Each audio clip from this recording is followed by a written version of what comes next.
Here's a thought that should slightly terrify you. Every time you open a website, your browser downloads code written by a complete stranger and runs it instantly on your machine. That code is HTML, CSS, and JavaScript.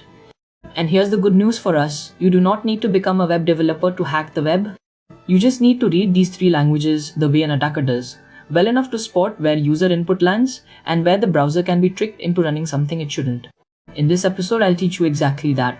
Plus, the single most important, every web page you've ever seen is built from just three languages, each with one job. Let's meet them fast through the lens of what can go wrong. Think of a web page like a house. HTML is the structure, the walls, the doors, the rooms. It defines what's on the page, headings, paragraphs, forms, buttons. CSS is the style, the paint, the layout, the decoration. It controls how things look, colors, fonts, positioning, and JavaScript is the behavior, the electricity, and plumbing. It makes things move, respond, fetch data, and change the page after it's loaded. Structure, style, behavior. For a hacker, the ranking of danger is clear. JavaScript is the most dangerous because it's real code that runs in your browser. HTML is next because it's where attacker input often ends up, and CSS is the least dangerous but, as you see, not harmless. 3 languages. Learn to read them and the whole client side opens up. Let's start with HTML, Hypertext Markup Language. It's not a programming language, it's a markup language, a way of tagging content so the browser knows what each piece is. The basic unit is an element, an opening tag in angle brackets, some content, and a closing tag. For example, a paragraph tag, the word hello, and a closing paragraph tag. Tags can also carry attributes, extra information inside the opening tag, written as name equals value. An anchor tag has an href attribute holding a link. An image tag has a source attribute holding an image, URL.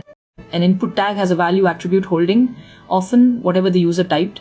And that last point is the whole game. As a hacker, the question you ask on every page is, where does my input end up in this HTML? When you type something into a search box and it appears on the page, your text just became part of the HTML. If the site doesn't handle that carefully, you can close the current tag and inject your own, a new tag, a new attribute, or most dangerously, a script tag. That's HTML injection, and when the injected tag runs code, it becomes cross-site scripting. Every form field, every URL parameter, every comment box is a place to ask that question. Learn to see HTML not as a page but as a set of slots where your input might land. Now the most important idea in this entire episode, when HTML arrives, it doesn't stay as text. It becomes something alive called a DOM, and this is where client-side hacking lives. DOM stands for Document Object Model. When your browser reads the HTML, it turns that flat text into a living tree of objects, one object for every element on the page. The whole thing hangs off a single global object called document. This tree is the DOM, and here's why it's everything. It is not frozen. JavaScript can reach into the DOM and change it live after the page has loaded. It can create new elements, delete them, read their contents, and rewrite them on the fly. That's how a modern web app updates without reloading. A new message appears, a counter ticks up, a menu opens. All of it is JavaScript editing the DOM. Now connect the dots.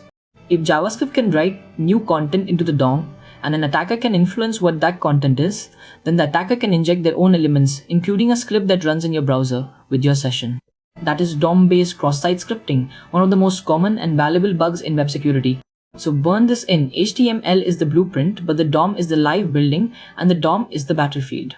When we get to XSS, everything comes back to this tree. Next, CSS, Cascading Style Sheets, the language of appearance. CSS works with selectors. You point at elements by tag, by class, by ID, and apply styles to them. A rule might say every button should be green with rounded corners. That's really all CSS does. It selects things and styles them. So is CSS a security risk? Mostly, it's the least dangerous of the three. You can't run arbitrary code with pure CSS. But don't dismiss it. CSS can be abused in clever ways. Attacker control styles can be used to exfiltrate data. For example, using selectors and background image requests to steal the value of a hidden token, one character at a time. CSS can also power you. I read dressing attacks like kickjacking, where an invisible layer is styled on top of a real button to trick you into kicking it.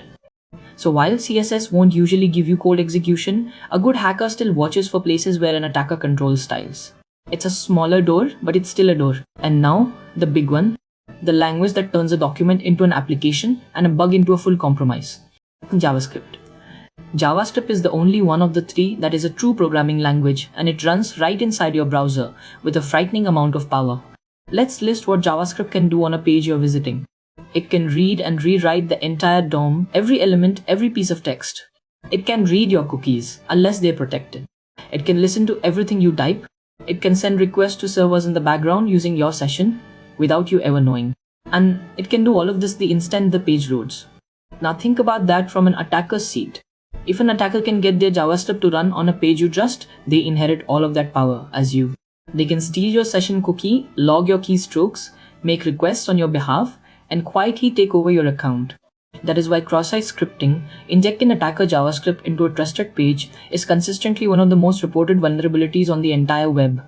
You don't need to master JavaScript to hack, but you do need to read it well enough to answer two questions. Where does untrusted data come in, and where does it read something dangerous? Those two questions have names, and this is the mental model that unlocks DOM-based hacking, sources, and sinks. A source is any place where data you don't control enters the JavaScript, where attacker-influenced input comes from. Classic sources include the URL, like location.href, or the part after the hash, values from form fields, and messages from other windows. A sink is a dangerous function or property that takes data and does something powerful with it, especially anything that writes HTML or executes code. The most infamous sinks are inner HTML, which turns a string into live DOM elements, document.write, which injects content directly, and evolve, which runs a string as code. Here's the entire vulnerability in one sentence. If attacker-controlled data flows from a source into a dangerous sink without being cleaned along the way, you have DOM-based cross-site scripting. Reading code as a hacker is really just tracing that path, following untrusted data from where it enters through the program to where it might explode. The host to sink. Once you see code this way, you can't unsee it. One more thing, and it's your most used tool, the browser's built-in developer tools. Press F12 in any browser and you get an X-ray view of the client. The Elements tab shows you the live DOM, and you can edit it right there, changing any element on the page in real time. The console lets you run JavaScript against the page yourself, inspect variables, and read errors. The Network tab shows every request the page makes, every bit of that HTTP traffic we studied last episode laid out in front of you. The Sources tab lets you read all the JavaScript the site is running, so you can hunt for those sources and sinks by hand. DevTools turn the browser from a window you look through into a workshop you operate. Before you ever open Burp Suite, you'll do a huge amount of recon right here. Get comfortable living in this panel. So step back and see what you just gained. You can now read the three languages the browser runs, and more importantly, you know what each one means for security. You know that HTML is where your input lands. You know that the DOM is the live tree where JavaScript does its work and its damage. You know that JavaScript is the payload language of the client side, able to steal sessions and act as you. And you know the one pattern that ties client-side hacking together, untrusted data flowing from a source to a dangerous sink. This is the foundation that every client-side attack in this series is built on. Cross-site scripting, DOM clobbering, prototype pollution, clickjacking, all of them are just specific stories about HTML, the DOM, and JavaScript being manipulated. You don't need to write these languages like an engineer. You need to read them like an attacker, and now you're starting to. Let's lock it in. 1. HTML is structure, CSS is style, JavaScript is behavior. 2. HTML is markup, tags, attributes, and the slots where your input can land. 3. HTML injection becomes XSS when the injected content runs. 4. The DOM is the live object tree of the page, and JavaScript can rewrite it. 5. The DOM is the battlefield for client-side attacks. 6. CSS is the least dangerous, but still enables exfiltration and clickjacking.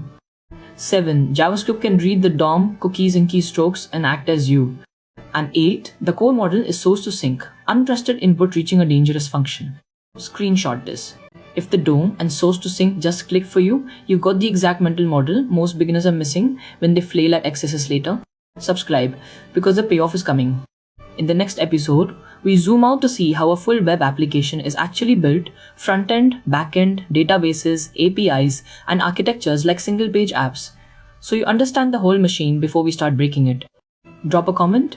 Does JavaScript scare you or excite you? See you in the next one.